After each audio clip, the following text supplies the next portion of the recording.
And welcome back to the show. The Center for Educational Innovation is a not-for-profit educational organization whose mission is to make the school the center and the driving force of public education reform and innovation. Now, CEI Arts Education presents, student-centered hands-on visual arts, as well as music programs that teach academic content, as well as strengthen social, emotional learning skills. Joining us now and sharing more details, we are pleased to have the Executive Director of Arts Education at the Center for Education Innovation. We've got Alexandra Leff, Junior High School 131, Albert Einstein, 8th grader. We have got Atika, and her last name is Kake. And then we've also got South Bronx Academy for Applied Media 296, 8th grader, Christopher Breton. And thank you so much for joining us all and being with us here on the show. Thanks, and thank you. And Alexandra, I'll start off with you. A wonderful opportunity to showcase some students who are making a positive impact, and for you, a program that's actually making a difference. Yeah, thank you so much. Our Benchmarks program empowers students to have a voice on social issues that they select, that they care about, through the power of art. So by creating these powerful, collaborative, meaningful murals on benches for display in parks citywide. We're really proud of all the students, and especially Atika and Christopher are here today. Yeah. Atika, talk to me about this, because you had the opportunity to design. What was behind your design? Our design really hit the subjects of discrimination as well as global warming, something that are both prominent parts of our community and stuff that is going on today. And so when you thought about discrimination and global warming, what are some of the things that come to mind for you that you wanted to make sure that people saw in your artwork? I really wanted them to see big parts of discrimination against the LGBTQ community, as well as people of color. Those are two prominent things that our community suffers through today. Yeah. And Christopher, for you, I'll ask the same question. What was behind your artwork and what made you do what you did? Okay, so my bench was about women's rights. And some of the things that were included in the bench were obviously women and women of different races, representing union and equality, and how society treats women and how they should be treated. Yeah. Alexandra, talk to me about this here, because here you have students and they're engaged, but they're engaged in social justice. They're engaged in, bringing a message of social change. And for some, that doesn't always occur, but for your students, they're grabbing the horns up front and center. Yeah, absolutely. We're so thankful also to the Parks Department for giving our students this public platform for expression. And the idea of the whole program is for students, as you've heard, to speak out, whether it's women's rights, discrimination, racial injustice, gun violence, a whole host of issues, and to really give young people of our city a voice, to be able to elevate their voices through these art projects. And hundreds of thousands of people will be seeing these benches, sitting on them, eating lunch on them, but most importantly, seeing the messages for social change that the students have created. Yeah. Atika, when you have someone who sits on a bench and sees your artwork, what is it that you want them to be able to think about or say?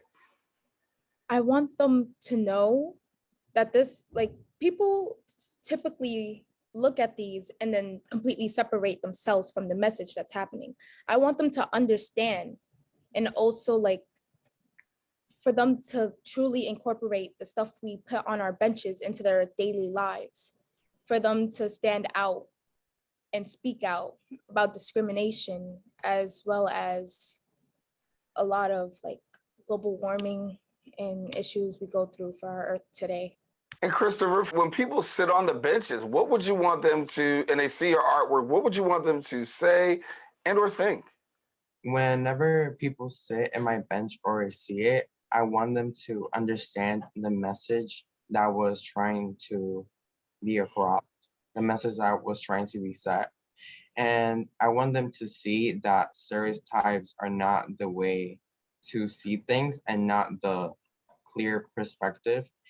And that women are more valuable than we think because they do so many things for us, like daily, and they're essential for us. And I want them to see that women are really valuable and appreciated. Mhm. Alexandra, it's a great public, platform for people to see young people engage in social change. Talk to me about the process. I mean, how long did it take them to do the artwork, and how much time and space did you give for them to be able to create this?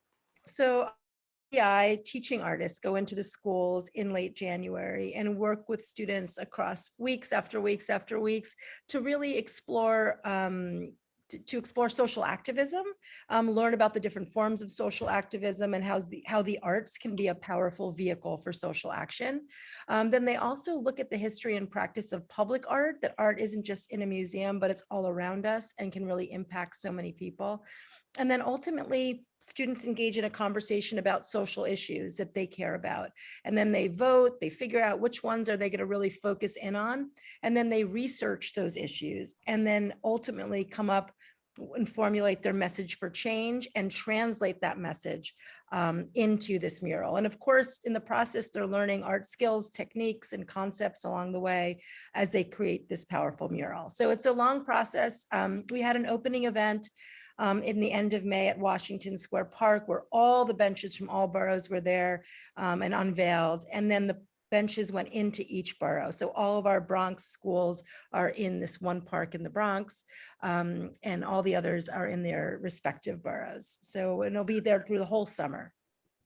Yeah, Atika, what does it feel like for you being able to have your message out there? And, Alexandra talked about how so many young people are actually talking about these issues. Talk to me about this, because sometimes we don't get to know that our young people are really thinking and talking about this, but the reality is you guys are. And what are the conversations like between your peers when you talk about the issues, maybe if it is discrimination or climate change or any of the other so take me inside and talk to me about what happens in these conversations. Well, generally, I am quite proud of my work and my classmates' work and all the effort we put into that project. And generally, talking to other students about this, they're very open.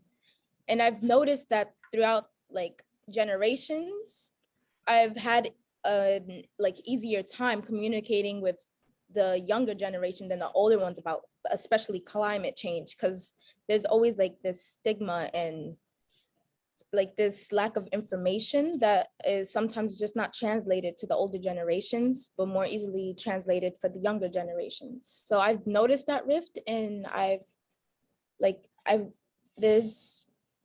kind of want to find a way for everybody to be able to talk about this together in an understanding and easy environment. Yeah. Let me ask you about this, because I see that a part of your picture has a Black Statue of Liberty. And not only that, you got some skyscrapers that have BLM, which we know means for Black Lives Matter. Walk me through that. Well, personally, as a Black Muslim, I've faced discrimination and I've lived through it. And then my family has lived through it, experiences. And for us to be able to share this with other people so people can like understand is very important to us. Well, I want you to know it's a very beautiful picture, and I want people to be able to get to that bench and see the work. It's really beautiful. And Christopher, on your side, you have a picture. It says, "We have voices," and you want to make sure to let people know. I assume that women do have voices, and you also did a great job of really highlighting some women on the bench. So the message, the reason why I put that, that we shouldn't be silent, especially women, is because women have a voice and they have a voice and a vote, and their voices really matter. And the voices of men are not the only ones that should be taken into consideration. Also, women should deserve respect, and they should not be silenced. They are human too, and they do a lot for humanity and everyone. And it's not equitable and it's not fair that they should be silenced, and their vote and the way that they think should not be expressed. to me, that's really unfair, and that's the message that we were trying to get across, that women can express themselves too. And Alexandra, before we go, tell us again, how can people be able to see this work and the work of so many other people? Absolutely. So these benches are in boroughs in Manhattan and the Bronx, of course, and Queens and Brooklyn for the whole summer. We have students speaking out on a wide array of topics, as you heard today, from gun violence, racial injustice, homelessness, environment, and a lot of other issues as well. Everyone can just travel the boroughs and to hopefully bring a picnic lunch and sit on a bench and enjoy and see these works of art. They're amazing, they're beautiful, and we're just so proud of all the students in our program.